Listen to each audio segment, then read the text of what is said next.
Hello मित्रों, मैं Premlata Paswan YouTube channel exam prep पर आप सभी का स्वागत करती हूँ। यूपीएसएससी पेट एग्ज़ाम 2022-23 में मैं भारतीय इतिहास में सिंधु घाटी सभ्यता पार्ट 2 लेकर उपस्थित हूँ, जिसके अंतर्गत आज हम लोग उसके प्रमुख स्थल एवं उसके पतन के कारण पर चर्चा करेंगे। तो आइए शुरू करें। शुरू करने से पहले अगर आप लोग एग्ज़ाम प्रेप चैनल पर नए हैं तो प्लीज़ चैनल को सब्सक्राइब करना ना भूलें। आइए शुरू करते हैं। सिंधु घाटी स्थल। सबसे पहला जो स्थान खोजा गया वह था हड़प्पा।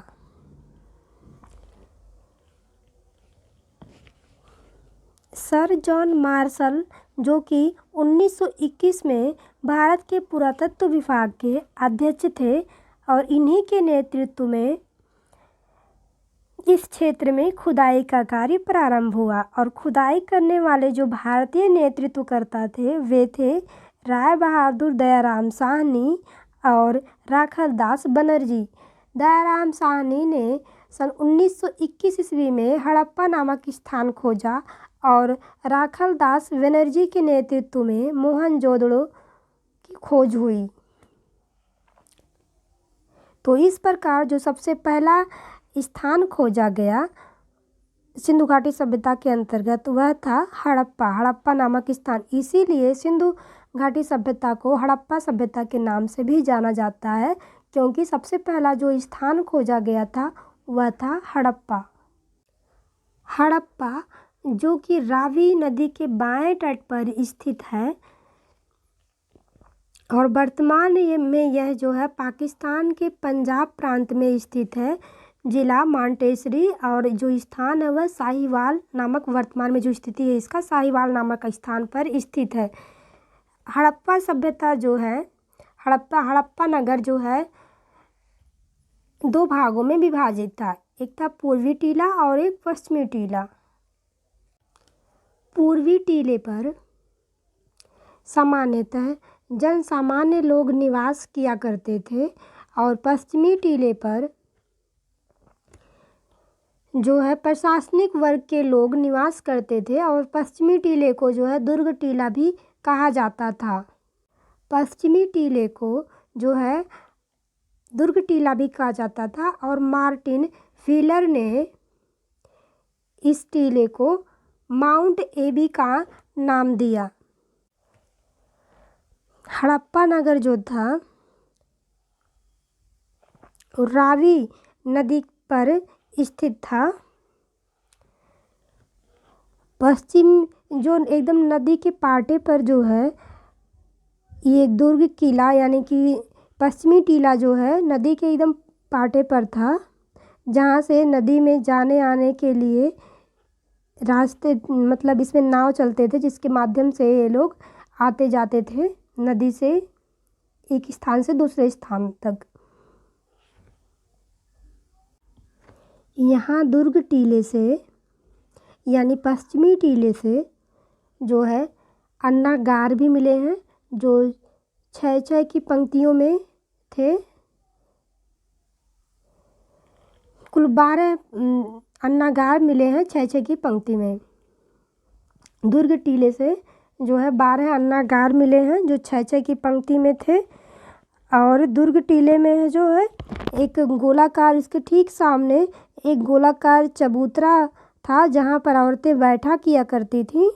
यहाँ औरतें बैठती थीं और यहाँ पे चावल, क्योंकि यहाँ से भूसी का साक्ष्य मिला है, तो यहाँ पर औरतें जो है चावल अनाज साफ़ किया करती थीं। हड़प्पा से जो है श्रमिकों के आवास के साक्ष्य मिले हैं, जो कि यह आवास जो है दुर्ग टीले में बना हुआ था।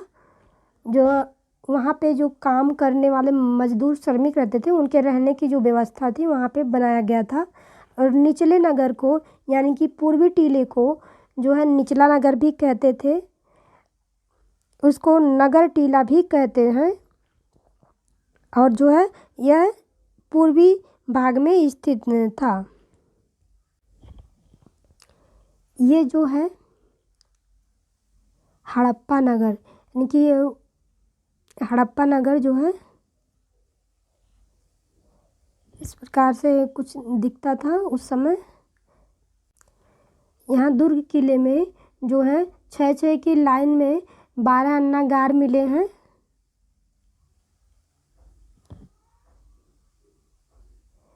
और सिंधु घाटी सभ्यता से सबसे पहली बार गेहूं के साँच मिले हैं हड़प्पा नामक स्थान से। और हड़प्पा स्थल में हमें तांबे की एक्का गाड़ी, तांबे गलाने की भट्टी और अन्नागार मिले हैं हड़प्पा स्थल से।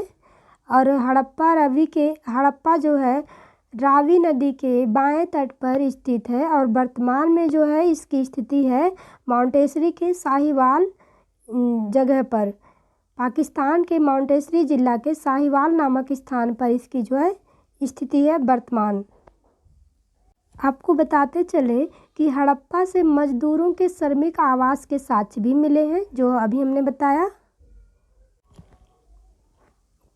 पश्चिमी टीले से नदी, पश्चिमी जो टीला था वह जो है प्रशासनिक वर्ग के लोग जहाँ निवास करते थे वह जो है बिल्कुल नदी के पाटे पर बना हुआ था और जिससे पानी में आना जाना आसान था।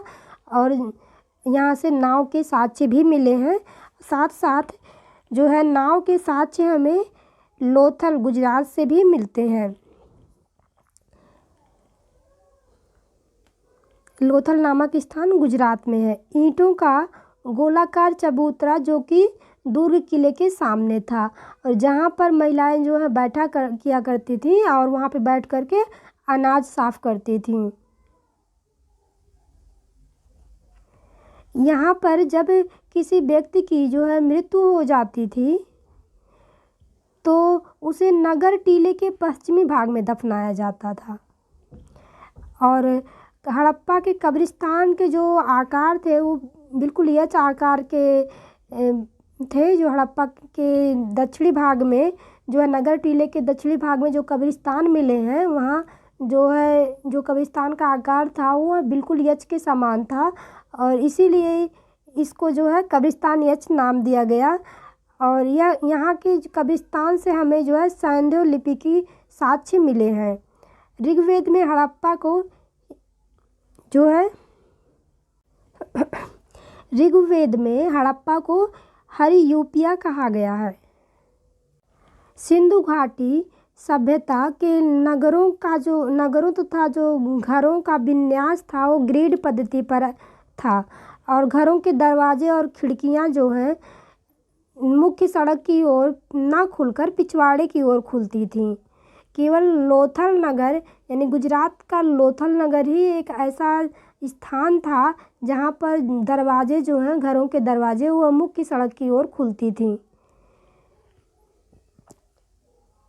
सिंधु घाटी सभ्यता से जो फसल सबसे पहला मिला वो था गेहूं और इसके बाद में जौ। गेहूं और जौ जो है सिंधु घाटी सभ्यता में फसलें मिली हैं।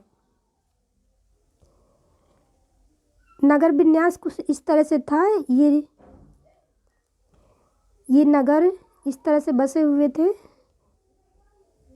जो प्रवेश द्वार था इसका वह ये पूरब की तरफ से उसके अंदर नगर में लोग प्रवेश किया करते थे। ये मुख्य द्वार था पूरब की साइड से। और इसकी जो विन्यास पद्धति थी जो नगर विन्यास जो ग्रिड पद्धति थी उसी को जो है ऑक्सफोर्ड सर्कस पद्धति भी कहते हैं। नगर ग्रिड नगरों तथा घरों के विन्यास के लिए जो है जो ग्रिड पद्धति थी उसी को जो है ऑक्सफोर्ड सर्कस पद्धति भी कहा गया। और इनके जो गली थी सड़कें थी एक दूसरे को समकोण पर काटती थीं। इनके जो घरों के दरवाजे थे वो मुख्य सड़क की ओर ना खुल के हड़प्पा सभ्यता के जो लोग थे वो अपने घरों के दरवाजे मुख्य सड़क की ओर नहीं खोलते थे। उन्हें या तो धूलों से बचना होगा या फिर सुरक्षा चाहिए था कि मुख्य सड़क की तरफ रहेगा तो कोई दुर्घटना या फिर कुछ भी हो सकता है। तो हो सकता है उन सबके बचाव की वजह से वो लोग अपने जो घरों के दरवाजे थे वो मुख्य सड़क की तरफ ना खोल करके हड़प्पा नगरवासी जो है अपने घरों के दरवाजे जो है गलियों में खोलते थे और एक दूसरे के आमने सामने उनका जो दरवाज़ा होता था एक दूसरे के घरों के आमने सामने गलियों में खुलता था। और केवल लोथल नगर का दरवाज़ा जो है मुख्य सड़क की ओर खुलते थे।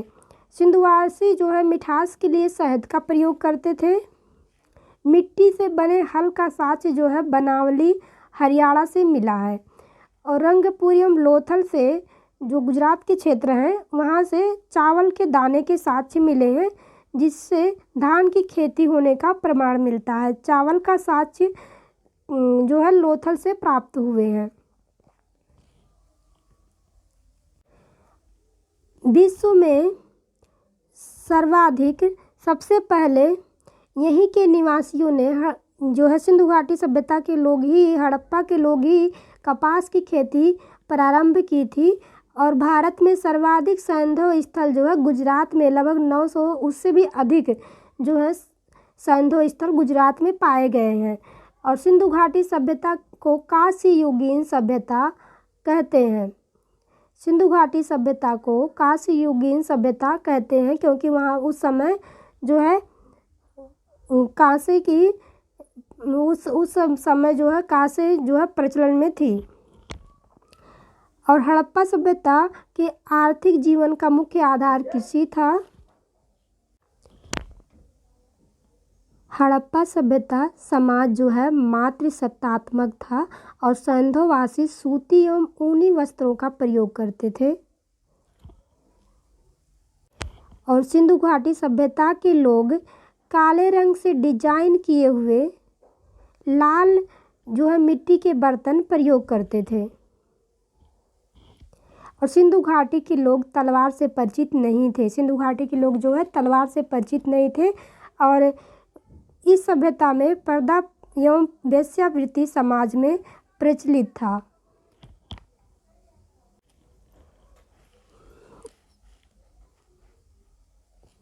नगर टीले की सड़कें एक दूसरे को समकोण पर काटती थीं, जिसे ऑक्सफोर्ड सर्कस पद्धति कहते हैं, और इसी को ग्रिड पैटर्न भी कहते हैं, जो इस तरह से थी। और ये इसका मुख्य द्वार जो प्रवेश द्वार था, और ये एक दूसरे को समकोण पर गलियां थी, एक दूसरे को समकोण पर काटती थी।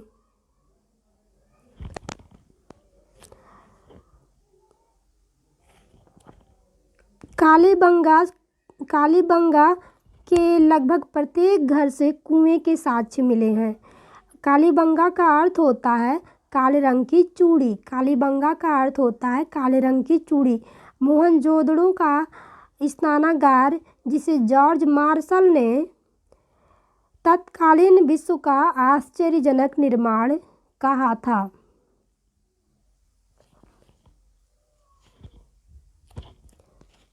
मोहनजोदड़ो का स्नानागार जॉर्ज मार्शल ने उसे तत्कालिक विश्व का आश्चर्यजनक निर्माण कहा था। मोहनजोदड़ो को मृतकों का टीला कहा जाता है। और मोहनजोदड़ो से हमें नृत्यरत नारी प्रतिमा मिली है। मंगोलियन के पुजारी का सिर मिला है मोहनजोदड़ो से। मोहनजोदड़ो का अर्थ होता है मृतकों का टीला। मोहनजोदड़ो से 3 मुख वाले देवता की मुहर मिली है, जिन्हें ऐसा माना जाता है जिसे पशुपति की उपाधि देने की कोशिश की गई।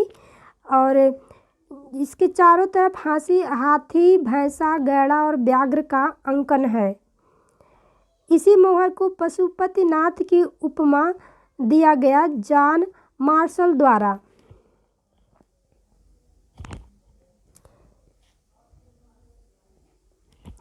सिंधु घाटी सभ्यता के विनाश का संभवतः सबसे प्रभावी कारण जो था वह बाढ़ रहा होगा। ऐसा माना जाता है कि जो सिंधु घाटी सभ्यता के विनाश का कारण है वह बाढ़ रहा होगा, या फिर कुछ लोगों का ये भी मत है कि बहुत अधिक सूखे के कारण जो है वहाँ के लोग वहाँ से दूर हो गए।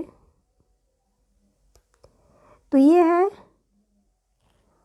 पशुपतिनाथ की मुहर, जिस पर यह बताया गया है कि इसके चारों तरफ हाथी, भैंसा, गैड़ा और व्याघ्र का जो है चिन्ह मिलते हैं, चित्र मिलते हैं चारों तरफ। ये पशुपतिनाथ के जो चित्र हैं उसके चारों तरफ हाथी, भैंसा, गैड़ा और व्याघ्र कहीं कहीं बैल भी दिया है, लेकिन इसमें बैल के चित्र संभवतः नहीं मिले।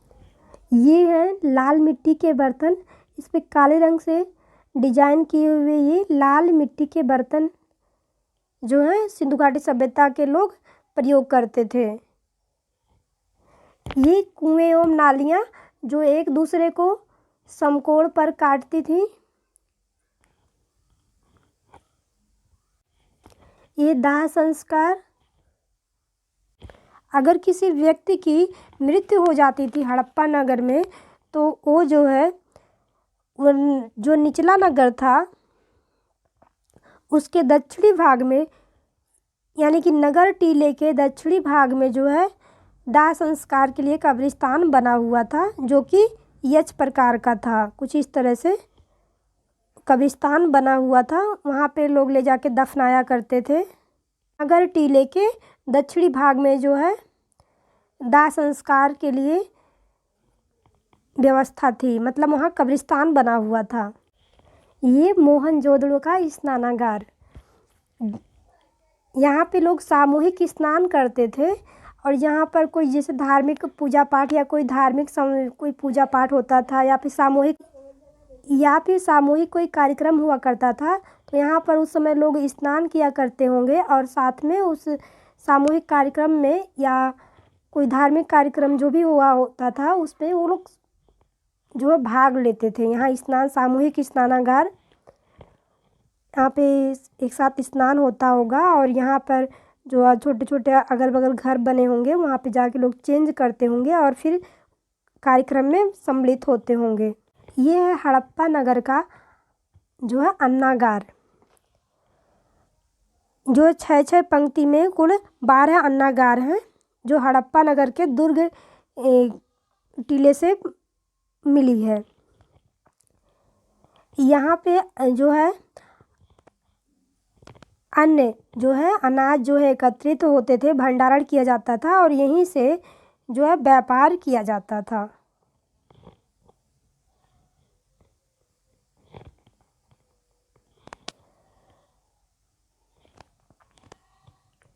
आपको बताते चले कि जो है दुर्ग जो टीला था, जो प्रशासनिक लोग जो है नगर के जो प्रशासनिक लोग थे जो निवास करते थे, वो जो है दुर्ग टीले यानी कि पश्चिमी टीले पर निवास किया करते थे। और जो पश्चिमी टीला था वो बिल्कुल नदी के पाटे पर था, रावी नदी के पाटे पर, और जहाँ से नदी में आने जाने के लिए नाव थी, और उसी के माध्यम से वो लोग यात्राएं किया करते होंगे और व्यापार किया करते होंगे। तो जो है अन्नागार जो मिले हैं वो है जो है पश्चिमी टीले से मिले हैं, और जो 6-6 की पंक्ति में है, और कुल 12 अन्नागार मिले हैं। और पश्चिमी टीले से ही हमें एक उसके जो उसका टीला है पश्चिमी टीला, उसके ठीक सामने गोलाकार चबूतरा मिला है, और जहाँ पर अनाज के कुछ अवशेष मिले हैं, जिससे ये पता चलता है कि यहाँ पे औरतें अनाज साफ किया करती थी, और यहाँ उनके बैठने का स्थान भी था। जो कि हमें ये सब जो हमें मिला है वो पश्चिमी टीले यानी कि दुर्ग टीले से मिला है, जहाँ प्रशासनिक लोग निवास किया करते थे, धनी वर्ग के लोग निवास किया करते थे। और इस सभ्यता की, हड़प्पा सभ्यता की विशेषता यही थी कि जो है ये एक नगरीय व्यवस्था थी, और यहाँ पर जो नगर की सुविधाएं वो एक होती हैं, वो सारी सुविधाएं उस समय मौजूद थी। मतलब कि ये व्यावसायिक नगर जो है व्यवसाय का केंद्र होता है, तो बिल्कुल व्यवसाय का केंद्र था। और यहाँ पे नालियों, पानी निकासी की व्यवस्था, नगर की जो व्यवस्थाएं थी उसमें जैसे पानी की व्यवस्था, या फिर नाली की व्यवस्था, सड़कों की व्यवस्था, ये सब जो है एक नगर की विशेषता में होनी चाहिए, वो सब इस सभ्यता के अंतर्गत देखने को मिलते हैं।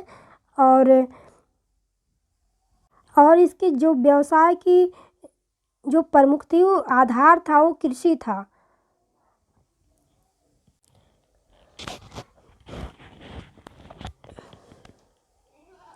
इस प्रकार नगर के चारों तरफ एक सुरक्षा प्राचीर बना हुआ था।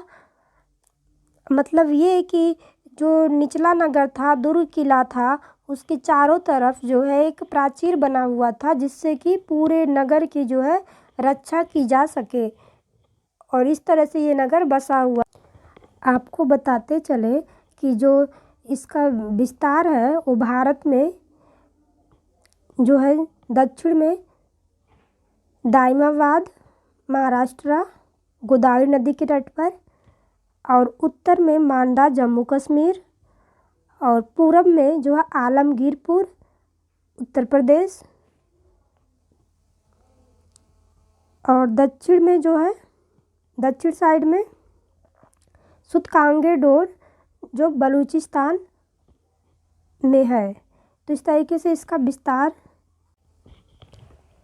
इस तरह से ये उत्तर में जो है मांडा है, मांडा जम्मू कश्मीर चिनाब नदी के तट पर, और ये आलमगीर जो है हिंडक नदी के तट पर, और ये जो है मेरठ यूपी में, और ये दक्षिण में देखते हैं तो दाइमाबाद महाराष्ट्र गोदावरी नदी के तट पर। गोदावरी नदी मतलब उसकी सहायक नदी प्रवरा नदी के तट पर स्थित है। और ये सूतकांगेडोर दास्क नदी के तट पर है। इस तरह से इसका दास्क नदी बलूचिस्तान जो कि भारत से बाहर है, और ये जो है ये स्थान जो है भारत में है। तो इस तरीके से इसका जो कहते हैं इसका आकार है सिंधु घाटी सभ्यता का, वो बिल्कुल त्रिभुजाकार है इस तरह से। तो आज की वीडियो में बस इतना ही। अगर आप लोगों को वीडियो पसंद आया हो तो प्लीज़ चैनल को सब्सक्राइब करना ना भूलें, और अपने दोस्तों के साथ में वीडियो शेयर ज़रूर करिएगा। मिलते हैं नेक्स्ट वीडियो में नए टॉपिक के साथ में। तब तक के लिए नमस्कार।